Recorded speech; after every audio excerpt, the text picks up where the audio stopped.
الحمد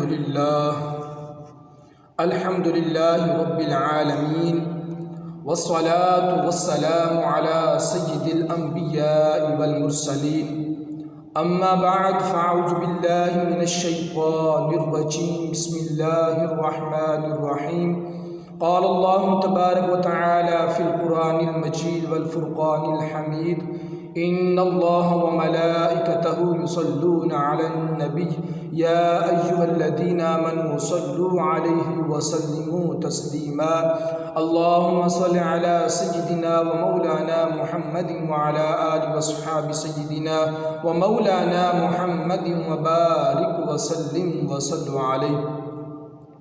برادران اسلام، اللہ تعالیٰ نے اپنے انسانی کی رہنمائی کے لیے اپنا آخری اور مکمل پیغام قرآن حکیم کی شکل میں نبی کریم صلی اللہ تعالی علیہ وآلہ وسلم پر اتارا، اور اس کے ساتھ آپ صلی اللہ تعالی علیہ وسلم کے کچھ فرائض بھی مقرر فرمائے۔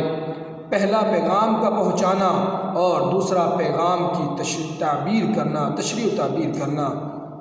اس امر کا اشارہ اس آیت مبارکہ میں ملتا ہے کہ اللہ تعالیٰ نے واضح فرما دیا ہے کہ آپ صلی اللہ تعالی علیہ وآلہ وسلم کا مقصد بعثیت یہ ہے کہ آپ صلی اللہ تعالی علیہ وآلہ وسلم لوگوں کے لیے قرآن کریم کی توضیح فرمائیں۔ رسول کریم صلی اللہ تعالی علیہ وآلہ وسلم نے لوگوں تک قرآن حکیم کو پہنچایا، اس کے ساتھ اس کی حسب موقع تشریح تعبیر فرما دی۔ آپ صلی اللہ تعالی علیہ وآلہ وسلم نے یہ تمام فرائض با تمام کمال سر انجام دیے۔ قرآن فہمی در حقیقت دین اسلام کی خشت اول ہے۔ رسول کریم صلی اللہ تعالی علیہ وآلہ وسلم نے ایک بار فرمایا، اللہ جس کے ساتھ بھلائی کا ارادہ چاہتا ہے اسے دین کی سمجھ عطا کر دیتا ہے۔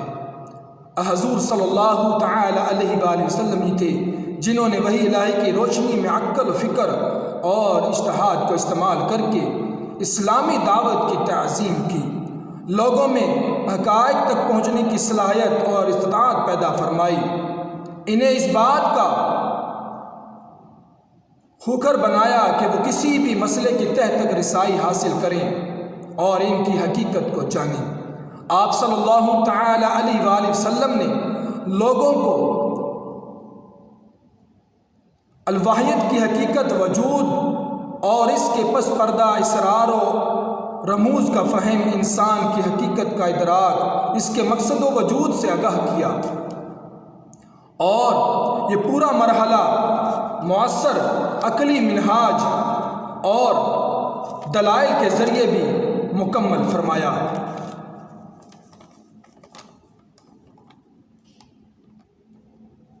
آپ صلی اللہ تعالی علیہ وآلہ وسلم نے ابن آدم کو جھوٹے خداؤں سے نجات دلا کر معبود حقیقی کی طرف مائل کیا، اور یہ آزادی صرف ظاہری ہی نہیں باطنی بھی تھی۔ ذہنی انسان کو آزادی سے تفکر و تدبر کا سلیقہ سکھایا، اور اس مقصد کے لیے افراد کی بطریق احسن تربیت و تعظیم کی۔ حضرت صلی اللہ تعالی علیہ وآلہ وسلم نے قرآنی تعلیمات کے ذریعے لوگوں میں فکری بیداری پیدا کی اور قرآن کے عقل و فکر و نظر اور تدبر کی دعوت کے مقاصد سے روشناس کرایا، تاکہ صحت مند سوچ اور فکر کے راستے سے عقل انسان کی صحت مند تعبیر ہو۔ اشیاء کے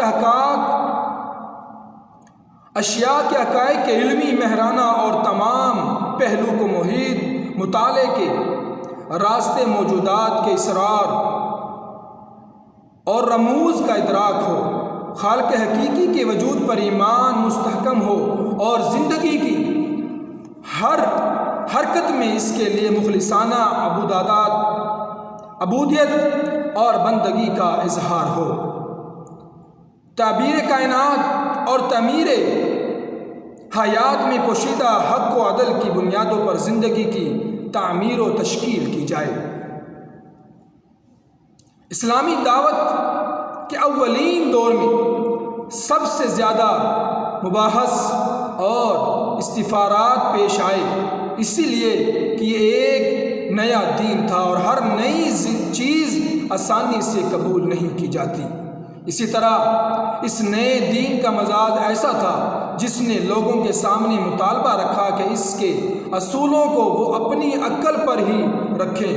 قرآن حکیم نے مسلمانوں کو فکر و نظری سکھائی۔ مسلمان رسول اللہ صلی اللہ تعالی علیہ وآلہ وسلم سے استغفار کرتے تھے۔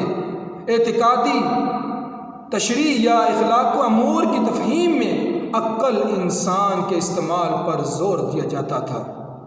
مختلف قبائل کے لوگ رسول اللہ صلی اللہ تعالی علیہ وآلہ وسلم کی خدمت میں اس لیے حاضر ہوتے تھے تاکہ دین کا فہم حاصل کریں۔ انہوں نے رسول اللہ صلی اللہ تعالی علیہ وآلہ وسلم سے ایسے غیبی امور کے متعلق سوال کیا جن کا تعلق آسمانوں اور زمین کی تخلیق سے تھا، اور اللہ کے رسول صلی اللہ تعالی علیہ وآلہ وسلم نے بغیر کسی حرج کے انہیں شافی جواب دے کر مطمئن فرمایا، بلکہ یہ لوگ تو ان مباحث میں فرحت محسوس کرتے تھے جن سے ان کے عقول کو اطمینان و سکون حاصل ہوتا تھا، اور ہر طرح کا ابہام و التماس اور اعتراض رفع ہو جاتا تھا۔ بسا اوقات اللہ کے رسول صلی اللہ تعالی علیہ وآلہ وسلم بغیر کوئی سوال کیے معاملات کی وضاحت و تفسیر خود ہی فرمایا کرتے تھے۔ اس کی مثال وہ حدیث ہے جس کی روایت امام بخاری رضی اللہ تعالی عنہ نے اپنے جامع صحیح میں طارق بن شہاب کے واسطے سے کی ہے۔ مفہوم وہ کہتے ہیں کہ میں نے عمر رضی اللہ تعالی عنہ کو کہتے سنا کہ ہمارے درمیان نبی کریم صلی اللہ تعالی علیہ وسلم ایک بار کھڑے ہوئے اور آغاز تخلیق کے بارے میں بتانا شروع کیا، یہاں تک کہ اہل جنت اور ان کے مقامات اور اہل جہنم اور ان کے مقامات پر گفتگو کی۔ یاد رکھنے والوں نے اسے یاد رکھ لیا اور بھولنے والوں نے اسے بھول گئے۔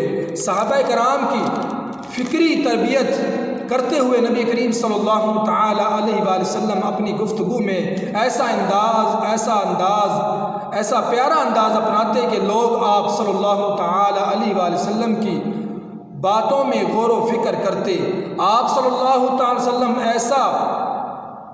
ایسا پہرا اختیار کرتے کہ لوگ محض ہمتن گوش ہو کر سنتے ہی نہیں رہتے، بلکہ اگر کہیں کوئی بات ان کی سمجھ میں نہ آتی تو وہ آپ صلی اللہ تعالی علیہ وآلہ وسلم سے وضاحت کی درخواست کرتے۔ نبی کریم صلی اللہ تعالی علیہ وآلہ وسلم صحابہ کرام علیہ رضوان سے سوال کرتے، انہیں سوچنے کا موقع دیتے۔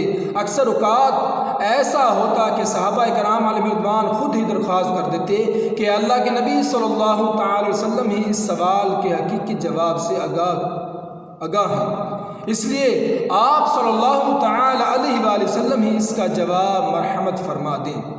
آپ صلی اللہ تعالی علیہ وآلہ وسلم نے صحابہ کرام میں ایک خاص صلاحیت پیدا فرما دی کہ وہ بات کی حقیقت کو جاننے کی کوشش کریں۔ نبی کریم صلی اللہ تعالی علیہ وآلہ وسلم نے جو معاشرہ قیام کیا، اس کی ذہنی بیداری کا ایک پہلو حدیث میں یوں بیان کیا گیا ہے کہ آپ صلی اللہ تعالی علیہ وآلہ وسلم نے فرمایا، مومن ایک سوراخ سے 2 مرتبہ ڈسا نہیں جاتا۔ گویا ایک مومن کی زندگی قرآن کی آیت کریمہ کا عملی نقشہ ہوتی ہے۔ مومن وہ ہے کہ جب ان کے سامنے اللہ کی نشانیاں ذکر کی جاتی ہیں تو وہ اندھے اور بہرے ہو کر گر نہیں پڑتے بلکہ ان میں غور و فکر کرتے ہیں۔ آپ صلی اللہ تعالی علیہ وآلہ وسلم نے لوگوں میں صرف شوق علم پیدا کرنے اور عقلی صلاحیتوں کی تربیت پر اکتفا نہیں فرمایا، بلکہ اس شوق کی تکمیل کے لیے عملی طور پر اہتمام بھی فرمایا۔ آپ صلی اللہ علیہ وسلم نے مدینہ طیبہ میں صفا کی شکل میں اقامتی درسگاہ کا تصور دیا۔ یہاں علماء کی ایک جماعت تیار کی گئی۔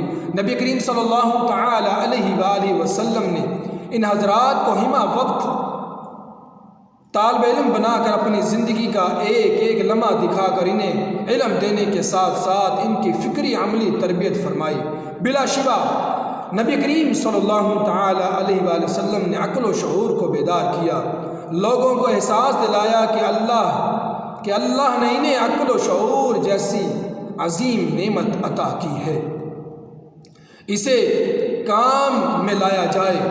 آپ صلی اللہ تعالی علیہ وآلہ وسلم نے انسانی فکر سے جمود کا خاتمہ فرمایا۔ کسی بھی شعبے میں ترقی کے لیے یہ بات ناگزیر ہے کہ لوگوں میں تخلیقی صلاحیتیں موجود ہوں اور وہ سوچتے اور غور و فکر کرنے کے عادی ہوں۔ کن ذہن اور صلاحیتوں سے عاری معاشرہ کبھی بھی کسی شعبے میں ترقی نہیں کر سکتا۔ اللہ تعالیٰ سے دعا ہے کہ ہمیں بھی قرآن حکیم کی ہر بات پر عمل کرنے کی توفیق عطا فرمائے، عقل و شعور کے ساتھ قرآن کے کریم کو زیادہ سے زیادہ پڑھنے کی توفیق عطا فرمائے۔ آمین بجاہ النبی الامین صلی اللہ تعالی علیہ وآلہ وسلم۔